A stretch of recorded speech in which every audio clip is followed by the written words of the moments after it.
Yeah, hey, drop.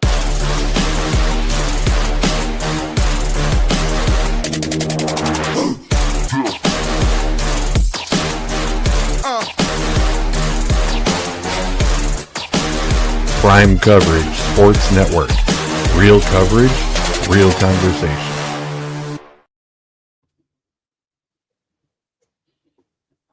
Oh, yeah. Yes, sir. We kicking it off once again. It's Primetime Hoops with your boys, and we got our third edition has joined us finally to the family. Mikey C.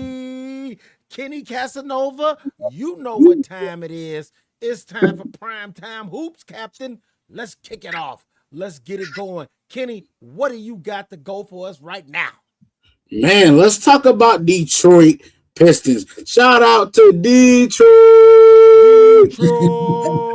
Man, hey, listen, last week, me and Marcus, you seen the show. Last week, we were worried. When we heard about Cade Cunningham, we thought that was a death sentence, even for the one seed, because we were looking at the seeding. We're like, wow, Celtics only back 3.5. If they have a bad week, that first seed is up for grabs. But then the Pistons, they ended the Lakers' winning streak. They've been consistent in winning. They're beating, I just checked in, they're beating the Timberwolves right now. This is all without Cade. And we were so worried without Cade. Shout out to Detroit, man. These guys are ready to play. They're active. I watched them play. They're very active on defense. Durden is doing a very good job of filling in, kind of being that one option, showing that he can hold it down for a short time span. And I'm happy for Detroit. No, man, listen. Detroit is doing what I was hoping they could do and hold it down. And the fact that it's kicking off like that, I just absolutely love it. Like, let's just keep it real. You know what I'm saying? Like, we thought that this team could potentially be dead in the water. And yeah, here they find themselves fighting and scrapping to keep themselves atop. But me and you both know this is just a pretty story because now we're in it. We're less than 10 games away. The next time that we meet up to recap on Primetime Hoops next week, make sure everyone tunes in every Saturday here on Prime Cover Sports Network channel. Make sure you subscribe if you haven't, and you can come and talk with us anytime. But the season's gonna be wrapping up, and I just think that Detroit is, trying to hold the fort down. They're looking pretty, making it cute. That's great.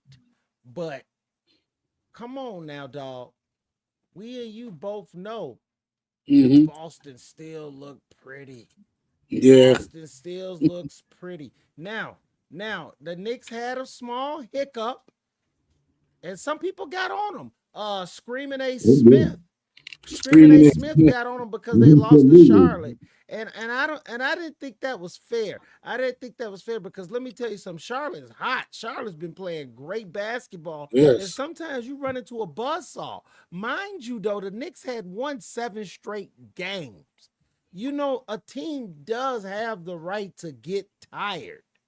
You win 7 straight, you lose to a team that's young and hungry and playing hot basketball. Now the argument was that the games that they won in that 7-game series was against teams that are not playoff contenders.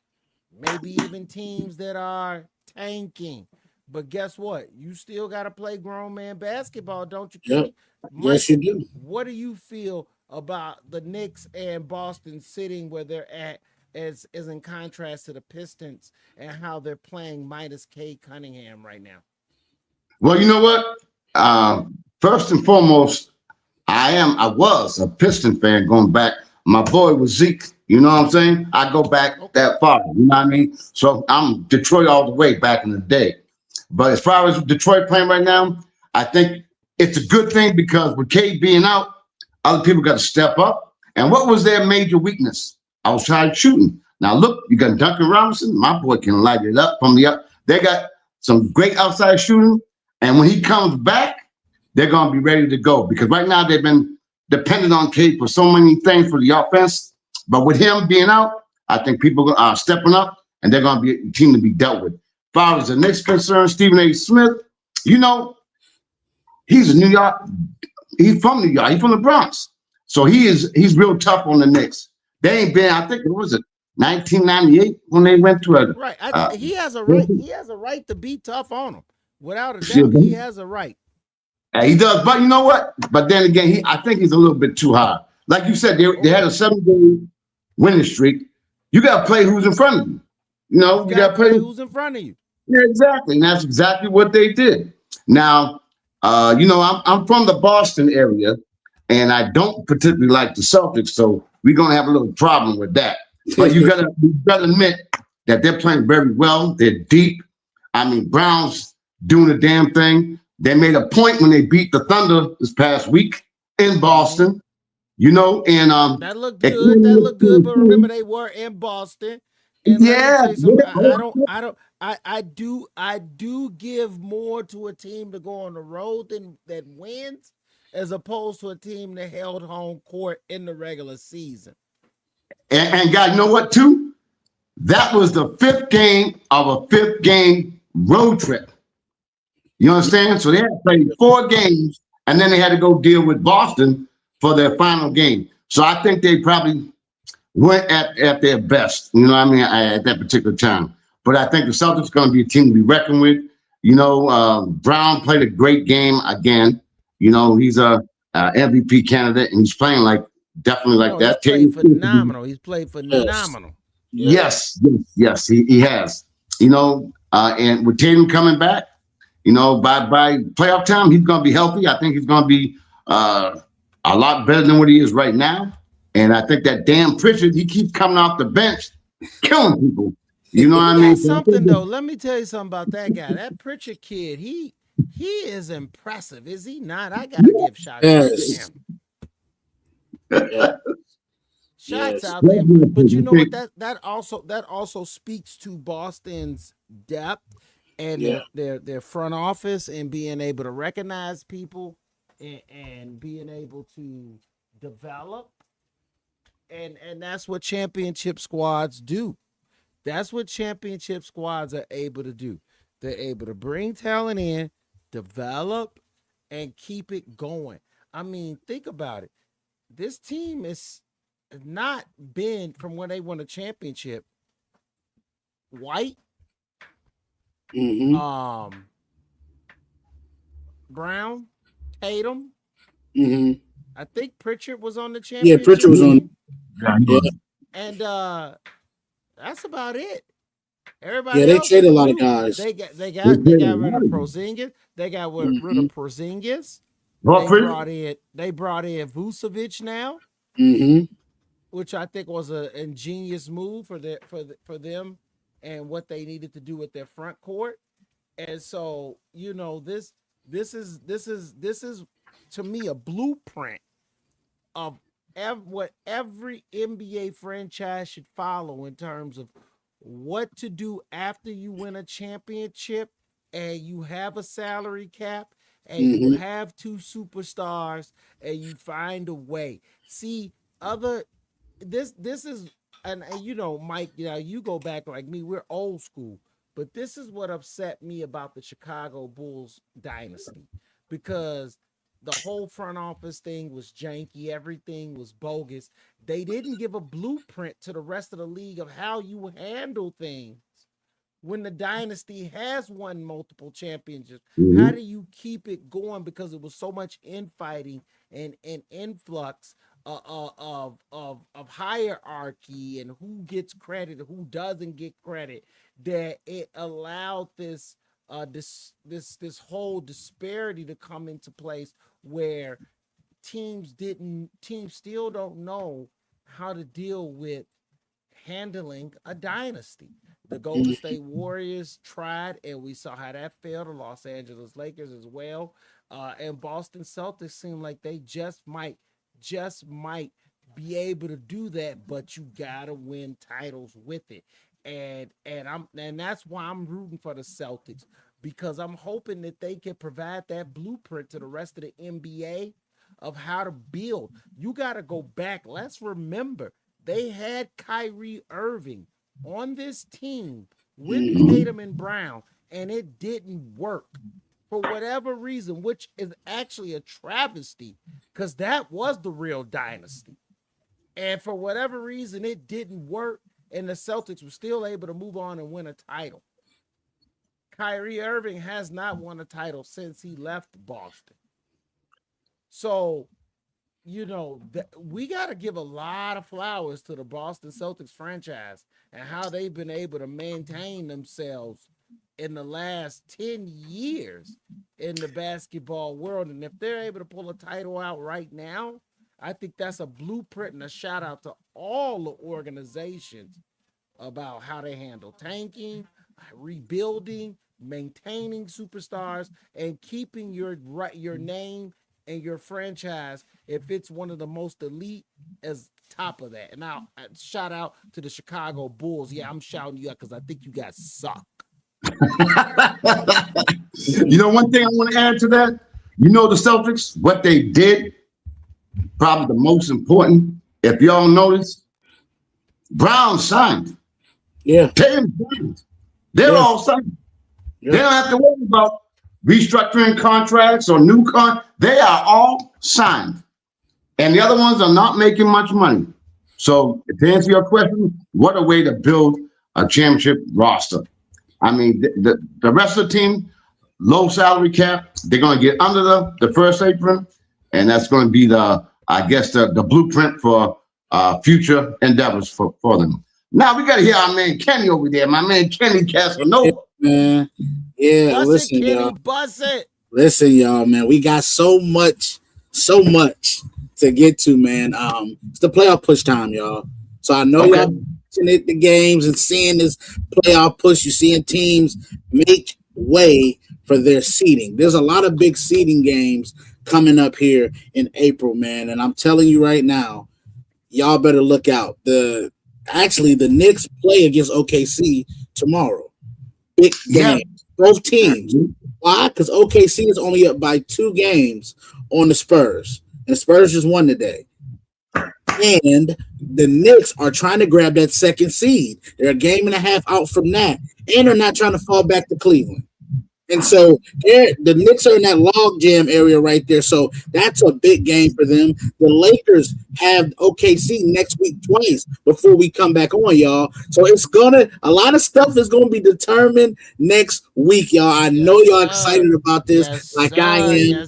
As a resident Laker fan, I'm excited. I'm excited for my team.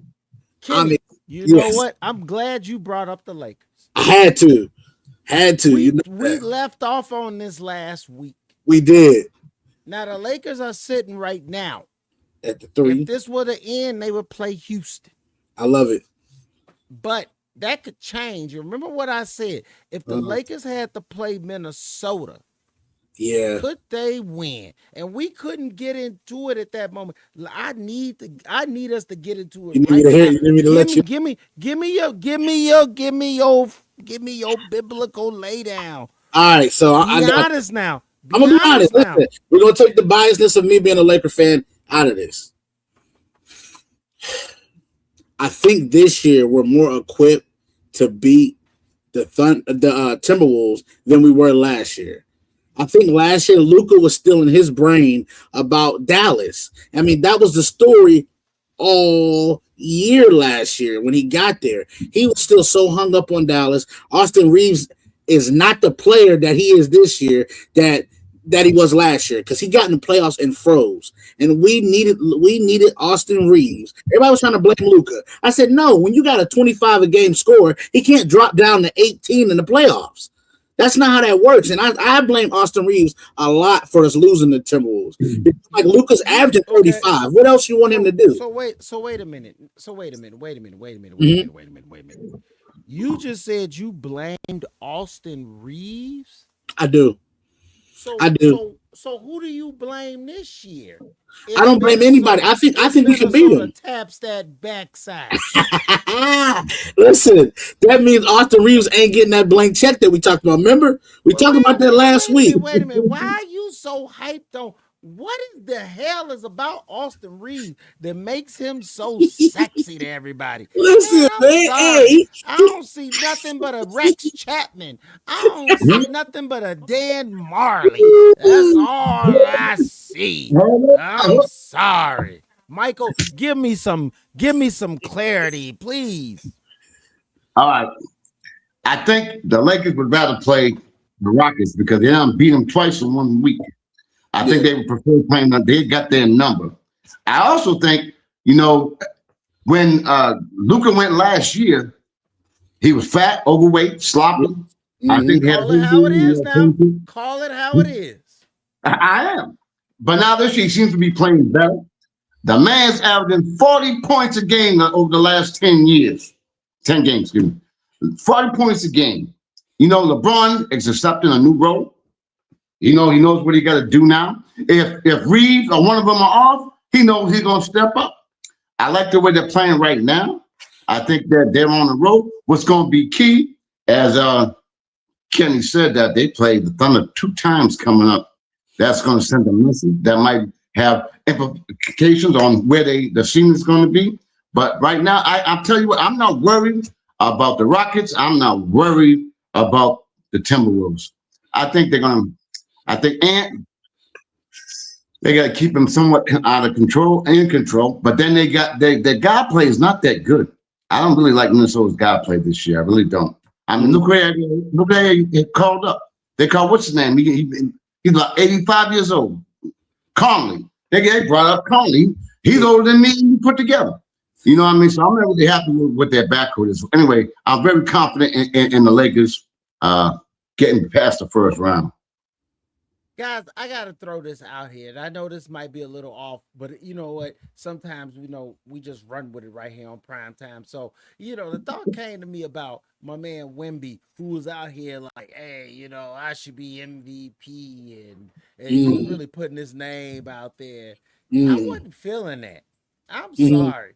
I don't think that Wemby at all is anywhere near an MVP candidate. Do I think that he's a great player in the league? Yep. I love the things that he can do.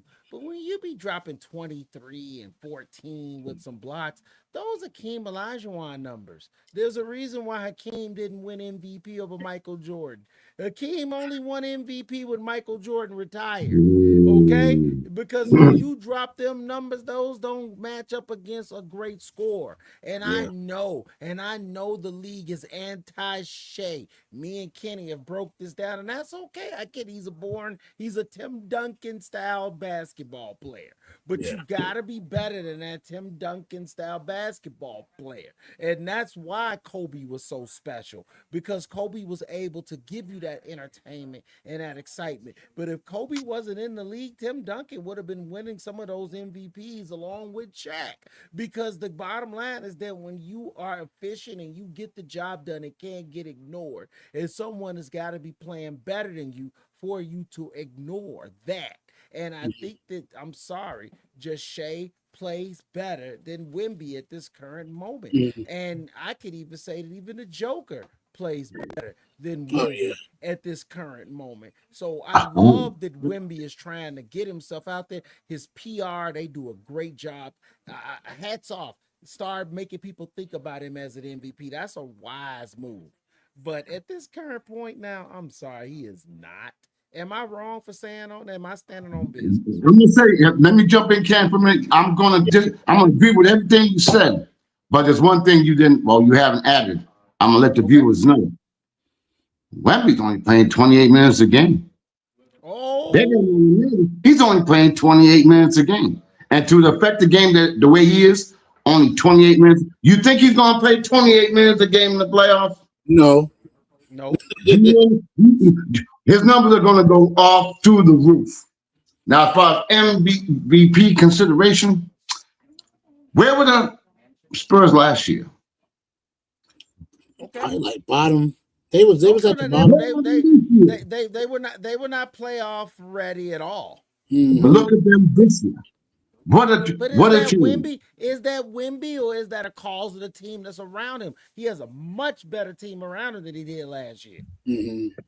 I think it's a combination of both. Now look, You said, look at Jokic. Look at the team around him. They're already experienced. Thunder, defending champs. San Antonio at the bottom of the barrel, and look at them now. Yep. So to answer your question, most valuable, think about it. Okay. Listen, I'm not mad at Wemby for going out there and saying what he said. It's one of those things where I'm glad to hear someone say, I want it. Because I've been hearing a lot of guys saying, I don't want it. I'm scared because of what happened with LeBron James and how they talked about LeBron and how the negativity. They can't use that. That's what I'm saying. No, I agree.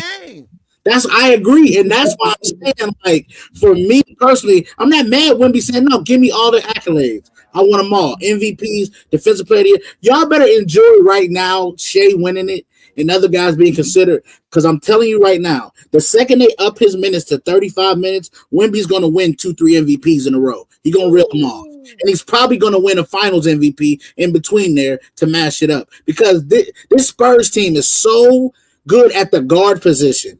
They're 4 deep at the guard position alone. On top of Wemby controlling the paint, if you're not going to be able to beat these guys once they get that playoff experience. Now, that's why me and Mac was talking about this. I said either the Spurs is going to lose in the first round or they go into the finals. I said that. It's only one of two ways. That's dope breakdown right yes. there. Do we got any comments in the comment section? I don't want to ignore anybody. No, we don't. Nah. Okay. I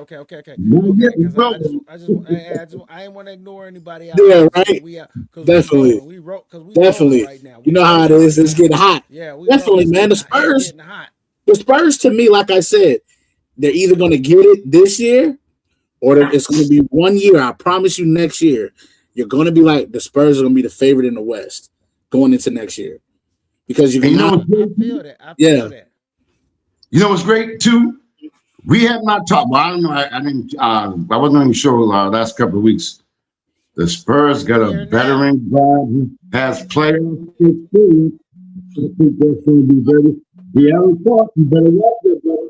That brother is smooth, captain. I mean, they are fun to work, and they got nothing to lose. They got nothing to lose. And I think that they're going to be successful. I think they're going to go a lot. Yep. I agree, man. The Spurs, like I said, man, the Spurs are that team. That's going to be a problem for the next 5 years, at least. I just love the fact that there's storylines. I love the storylines, and I love that we got a compelling storyline because I feel like last year it was just the Thunders to just have. They didn't have no pushback. There was nobody that was ready to give them any opposition, and then Jason Tatum gets hurt, then Halliburton gets hurt, and I don't take nothing away. Like I will never take anything away. You win a championship, but I love to see the best compete against the best. Like I told somebody, and they were giving me pushback, and I told them, I said, what would it have been like if someone had beat the Bulls and Michael Jordan would have been injured? It wouldn't. Yeah, okay, they won the championship. You're not gonna take that away from them, but at the same time, you don't get that full acknowledgement as another champion that played best on best. You won with an asterisk, and we were talking about in regards to the Toronto Raptors winning the championship over Golden State minus with KD getting hurt. And I said, we're gonna give the Raptors their championship, but it wasn't best on best. And so I'm sorry, that comes with an asterisk. If you don't get a best on best championship, it comes with an asterisk. And I don't feel like the Thunder got a best on best last year. And I feel like this year they're gonna get that. They're gonna get that in the West. They're gonna get that in the West, and they're gonna get that in the finals. If they make it through the West, they're gonna get that in the finals from the East. And you know something too, fellas? Check this out. We haven't talked about this. Let's go. Wemby makes $14 million a year. Look at what they can do before he gets that max contract Look at what all the options they had. 14 million a year. So wait a minute. Are we talking about dynasty against dynasty? Oklahoma City and the Spurs, two dynasties competing against each other for the next maybe 6 years, 5 years?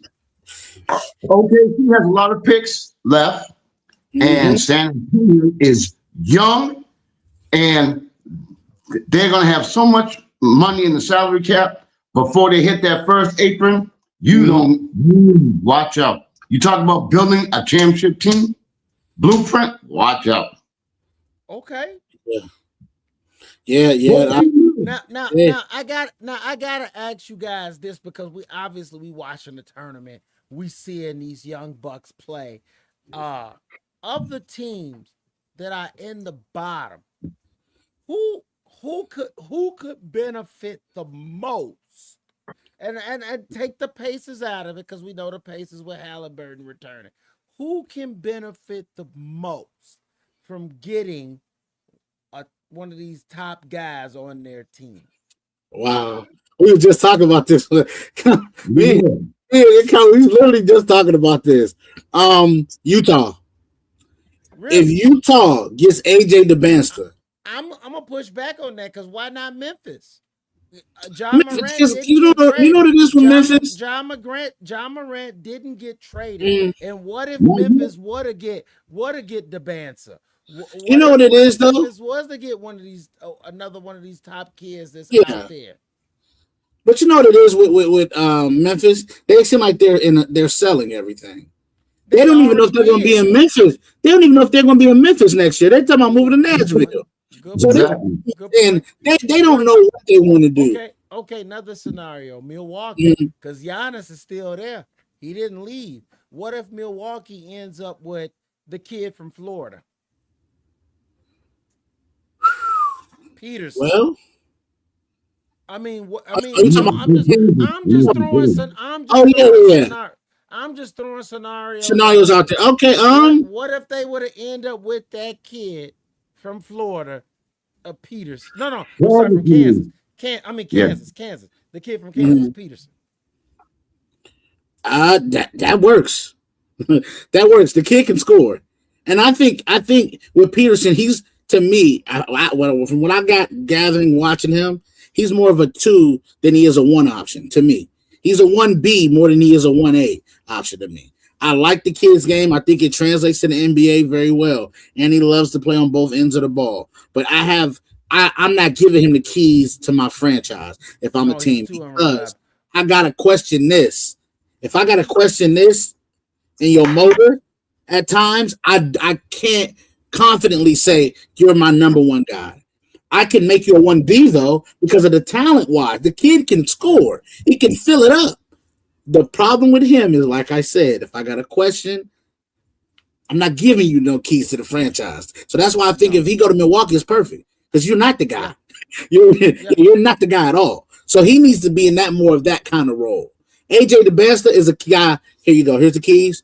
Here's the information you need to drive the car. Here's the insurance, all that. You give him everything. You give him Mike, how do you see it? What team benefits the most? You know something? Peterson is not someone you can, from right now, not someone you can depend on. And if he goes to Milwaukee, he don't have to be that guy. No. But where my man DeBancer, wherever he goes, he's going to be people that's going to be a franchise type player. I was talking to Kenny before the show, and he has a McGrady. He has that skill where he can go. He can play 5 positions, damn near, except for 5. But as he gets older, he's going to be building to that, like what LeBron's doing now. He can go 1, 2, 3, 4, play defense, rebound, kick it, move on the outlet, defend. I mean, mid-range, 3-point. The dude has no weaknesses and he loves playing defense. And guess what? You don't hear nothing about him. You don't hear nothing. No issues off the court, no nothing. Everybody loves him. That's the guy. Now, I did say open in this. I wanted to take Indiana out of the picture just for we could, because I obviously who if Indiana ends up with the number 1 pick, wow. But let's say Indiana does end up with the number 1 pick. I would love for Indiana to draft, because I feel like this guy is the only way he's going. I believe he can succeed, but I Mhm. believe the best way for this player to succeed, he needs to go into the right situation. And I think the right situation for this player is Indiana, and that's Cam Boozer. I Yeah, think Cam Boozer is and can be a very effective yeah, player in the NBA, but it's Okay. not with every team. Okay. It's not like I'm gonna be real. I'm gonna be real with you, and I'm gonna throw some out there. And I'm a diehard Chicago guy. But if Cam Boozer ended up with the Bulls, Cam Boozer, it will take a while for you to see that talent develop. I'm being real with you, okay? Mhm. I'm watching this kid at Duke, and I'm watching how he plays. And he needs to play off guys that have significant talent around him. And I think in Indiana with Siaka, with the returning Hallie, he would fit in perfectly with that franchise. You put him on somebody like I said, the Chicago Bulls, the Brooklyn Nets, the Sacramento Kings, you're not gonna hear Cam Boozer's name much. And I'm just Man, being real. I agree with you. I agree with you. Yeah, I agree on that one because, like I said, Yeah. Cam is that kind of player, man. He's a guy. He's real high motor. He gonna give you everything he got. He has some moves on the low post. He's very slow and methodical at times. Yeah. He plays like his dad. It's the back down Mm-hmm. game. It's the over each shoulder. He can play. But he can score from 3 levels, And I was and just that's about to the say that, and that's the he can difference. score from three And levels. that's the biggest difference between him and his dad is the extended range that he can shoot from. He can knock down the He's three. going to get stronger. He's going to get stronger too. Going to get stronger, and that's the thing with him. So Indiana is probably the perfect. What if he would have end up on Dallas? Mm. That's the crazy part is that actually works too. That Really? works. Definitely works. Him and Cooper Flag would they gonna scare Cooper Flag gonna start scaring he's scaring folks now. Get a team around him and watch how scary he is and his game elevates. And remember, he's only 18 doing this, y'all. And He's remember, Kyrie's coming back next year. Kyrie, better watch Oh, that's right. that's what I'm saying. out. Watch out. Dallas is probably in a good spot. But if they were to try, because they're going to have to at least move up to the top, get in the top 5 to even have a chance to entertain that. Because I know the Bouncers going 1. It's probably Peterson. It depends if A-Cuff come out too, the Arkansas kid. And I'm not gonna lie, I'm selfish, and I wish I wasn't, because I know some of these teams need a change in philosophy. Like I know the Sacramento Kings need a number 1, 2, or 3 pick. I know they do. Yeah, But they at need the everything. same time, if AJ DeBanster was to be with the Kings, I'd be disappointed. I would I too. would. Yeah, me too. And that's hated, and that's hating, and I know it's hating. And you know what? We shouldn't talk like that as a national sports media, as a news. But I'm just being real. If AJ ended up with Sacramento, I would just be waiting for his contract. I'd just be waiting for his contract to end. Yeah. Yeah, Yeah. that would be confused. We were talking about it before the show. That's man. It's a firestorm. Yeah, that's a firestorm over there. No, You don't man. need Look, it. man. Yeah, exactly. Look, I know we gave a little extended edition out here for our fans because we had a lot to talk about, and we love breaking it down for you guys. Thank everyone for joining Pine Time Hoops with Michael Man and Kenny Casanova and your host there, Marcus Mack. We bring it to you guys. Make sure to check us out. We got Kenny Casanova with Renegade Rundown on Tuesday. Marcus Mack, I'm doing co-host with Unfiltered Sports on Monday. Mike comes and joins the guys on Thursday for Prime College Hoops. They break it down right there. That's right. I'm on top of these things, guys. I'm on top of these things. So, make sure you keep it popping here on PCSN, Prime Cover Sports Network. We're running 7 days a week, 24 hours. You got sports news updates always hitting you. Make sure to follow our YouTube channel because you can check us out all the time right here, right now. And of course, this is Primetime Hoops. You come check us out every Saturday at 7 p.m. Central Eastern Time, 6 p.m. Central Time, and 4 p.m. on the West Coast. Guys, you know what? It was a pleasure again, man. Mike, glad you could finally get on here with us. But I told you, my bros, this is number fun. I told you that. I said last week, what did I say? I said, man, look, talking some NBA with my boy Casanova is nothing but fun. That's right. You know it. You know it, man. Sir. Yes, sir. Hey, make sure to stick around afterwards, after the intro, after the outro, because we can sit and talk, and I want to talk with you guys, after set. So stick around after we pause out so we can sit and have a nice little quick conversation, guys. But once again, man, thank you guys for being here. Thank all of our listeners and people that watch us. And if you missed this, obviously you can watch it on YouTube or go to Prime Cover Sports Network podcast, which is on Spotify. Holla at your boys. Kenny, send us out. All right, y'all, man. Thank y'all for joining us. See y'all later. Yeah, hey, drop.